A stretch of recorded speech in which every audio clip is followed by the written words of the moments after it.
पश्चिमी उत्तर प्रदेश में खौफ का दूसरा नाम कुख्यात गैंगस्टर अमित दुजाना, जिस पर पिछले 21 सालों में हत्या के प्रयास, डकैती, लूटपाट, रंगदारी, जान से मारने की धमकी, गुंडा एक्ट, गैंगस्टर अधिनियम NSA के तहत कई मुकदमे दर्ज थे।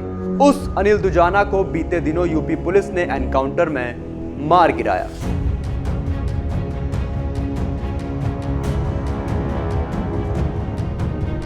मगर कैसे अनिल नागर बना अनिल दुजाना, यह जानने के लिए इस वीडियो को अंत तक जरूर देखिए और ऐसे ही और वीडियोस के लिए राजस्थान संवाद को सब्सक्राइब कीजिए। पश्चिमी यूपी में दहशत का दूसरा नाम अनिल नागर उर्फ अनिल दुजाना बादलपुर के दुजाना गांव का रहने वाला था। यह वही गांव है जहां 70 से 80 के दशक में कुख्यात डकैत सुंदर गुज्जर उर्फ सुंदर डाकू भी रहा करता था, जिसने पूर्व प्रधानमंत्री इंदिरा गांधी तक को जान से मारने की धमकी दी थी। उस वक्त सुंदर डाकू का दिल्ली NCR में खूब आतंक हुआ करता था, मगर वक्त बीतता गया और अब दुजाना गांव सुंदर डाकू नहीं बल्कि अनिल दुजाना के अपराधों की वजह से जाना जाने लगा।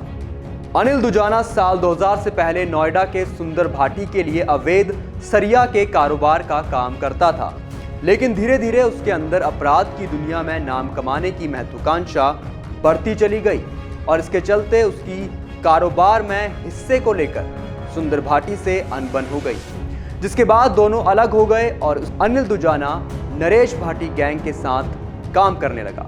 लूटपाट और व्यापारियों से रंगदारी वसूलनी शुरू की, भाड़े पर हत्या करने लगा और फिर पुलिस रिकॉर्ड के अनुसार वर्ष 2002 में गाजियाबाद के कविनगर थाने में इसके खिलाफ हरबीर पहलवान की हत्या का पहला मुकदमा दर्ज हुआ था।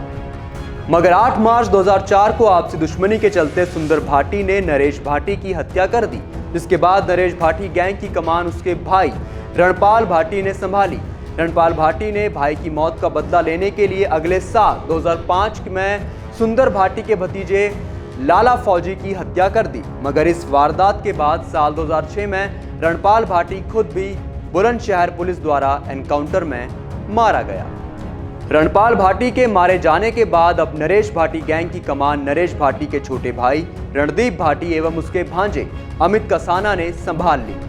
रणदीप भाटी और अमित कसाना ने इस गैंग में अनिल दुजाना, नरेंद्र उर्फ नंदू को शामिल किया और इसके बाद इन चारों ने मिलकर जुर्म की दुनिया में पीछे मुड़कर नहीं देखा और एक के बाद एक अपराधों को अंजाम दिया और अनिल दुजाना उत्तर प्रदेश का खूंखार गैंगस्टर बनता चला गया, जिस पर 62 से ज्यादा केस दर्ज हुए, जिसमें से 18 तो केवल मर्डर के केस ही थे। मगर नरेश भाटी गैंग अब भी नरेश भाटी की मौत की बदले की आग में जल रहा था और जल्द से जल्द सुंदर भाटी के खून से अपने हाथों को रंगना चाहता था। और फिर आता है साल 2011, जब सुंदर भाटी को मारने के लिए उसके भांजे की शादी में ही रणदीप भाटी और अमित कसाना अनिल दुजाना के साथ मिलकर AK-47 से ताबड़तोड़ गोलियां बरसाते हैं, जिसमें सुंदर भाटी तो बच निकलता है, लेकिन इस गोलीबारी में 3 लोगों की मौत हो जाती है। और इस ट्रिपल मर्डर केस के चलते साल 2012 में अनिल दुजाना को पुलिस पकड़कर जेल में डाल देती है। अनिल दुजाना के जेल में चले जाने के बाद अपने ऊपर हुई गोलीबारी का बदला लेने के लिए सुंदर भाटी गैंग अमित दुजाना के घर पर ताबड़तोड़ गोलीबारी करती है, जिसमें अमित दुजाना का भाई जय भगवान की मौत हो जाती है। वहीं दूसरी तरफ अनिल दुजाना जेल की सलाखों के पीछे बंद होता है, मगर यह सलाखें भी अमित दुजाना के अपराधों को रोक नहीं पाती और दुजाना जेल में बैठा बैठा अपनी गैंग को चलाने लगता है। वहां जेल से ही मर्डर और रंगदारी की साजिशों को अंजाम देता है और इसमें उसकी मदद रणदीप भाटी और अमित कसाना करते हैं। अब दुजाना अपनी गैंग की मदद से अपने भाई की मौत का बदला लेने के लिए सुंदर के गुर्गे राहुल का मर्डर करवा देता है। दुजाना ने जेल में रहते हुए ही कई दूसरे गैंग के साथ मिलकर अपने काम को जारी रखा। कहा जाता है कि दुजाना अपने गैंग में लगातार नए सदस्यों को भी जोड़ता रहता था। धीरे धीरे अनिल दुजाना ने गैंग का पूरे पश्चिमी उत्तर प्रदेश में विस्तार किया और उसका प्रभाव बढ़ने लगा।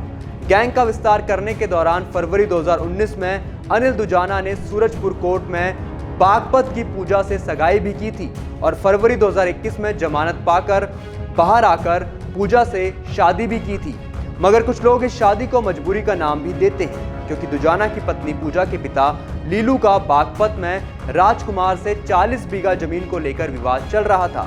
राजकुमार ने अपनी 2 बेटियों की शादी गाजियाबाद के कुख्यात बदमाश हरेंद्र खड़खड़ी और उसके भाई से कर दी थी। इसलिए पूजा के पिता ने भी अपनी बेटी की शादी कुख्यात गैंगस्टर अनिल दुजाना से कर दी थी। वर्तमान में दुजाना की पत्नी अपने गांव से प्रधान है। तो कैसी लगी अनिल दुजाना के अपराधों की यह कहानी कमेंट में जरूर बताएं और ऐसी ही और जानकारियों के लिए राजस्थान संवाद को सब्सक्राइब करें।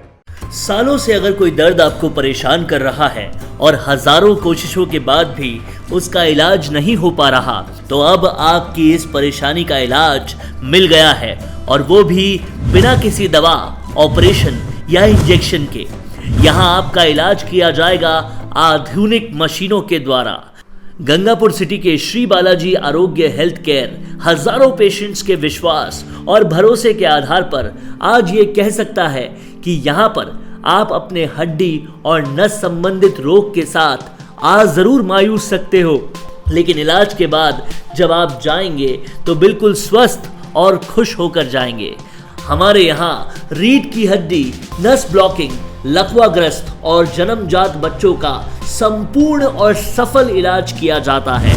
यहाँ गारंटी के साथ सभी जोड़ों के दर्द का पूरा इलाज डॉक्टर DS सिहर्रा के द्वारा किया जाता है।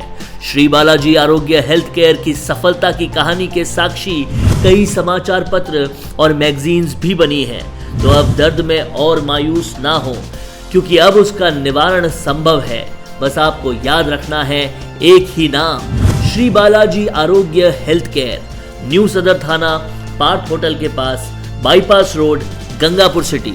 आज ही अपना अपॉइंटमेंट बुक करें 9413872834 या 6350697129 पर संपर्क करें।